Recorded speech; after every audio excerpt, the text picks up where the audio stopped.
Eterno Padre mio, se è possibile che questo calice non gusta e tu non beva, fa che di questa morte non sia sensibile, de ciò ti prego che non la riceva, ma non pertanto la mia volontate, ma più presto, Padre, la vostra si fate.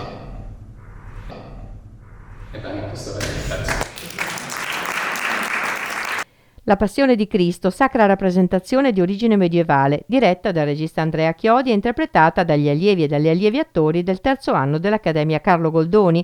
Una rappresentazione alla chiesa di Santa Maria dei Servi che porta il Teatro Stabile del Veneto, Teatro Nazionale, in collaborazione con il Centro Universitario, a riscoprire un'antica forma di teatro che sta all'origine della nostra tradizione teatrale. È infatti tratto da una raccolta di fine Cinquecento di riscritture di sacre rappresentazioni di origine medievale. Questo genere di traduzione in volgare, caratterizzato da inflessioni linguistiche del centro Italia, con uno stile che si rifà a quello di Jacopone da Todi e le raccolte in codici oggi custoditi presso le biblioteche vaticane, si inserisce in una tradizione di sacre rappresentazioni appartenenti ai centoni greci e latini dei primi secoli d.C., come le opere di San Gregorio di Nazianzio. Riscritture generalmente tradotte in terzine di endecasillabi liberi che venivano interpretate a scopo divulgativo per accompagnare le sacre rappresentazioni in periodi liturgici come la Quaresima. Intanto, quando abbiamo iniziato questo lavoro, non ci aspettavamo di fare questo tipo di rappresentazione, perché è una sfida che non c'era mai stata proposta. Il teatro nasce anche in chiesa, quindi ritorna in chiesa.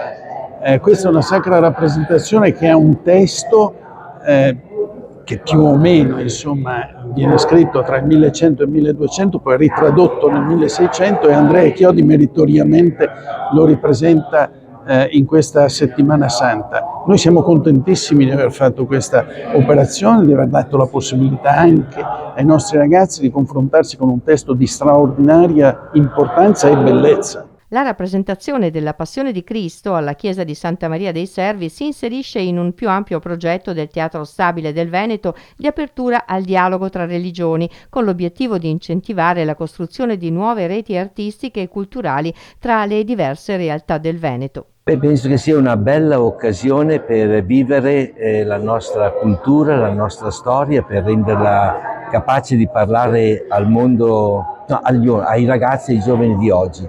Non c'è cosa migliore per parlare ai giovani che quello di renderli protagonisti.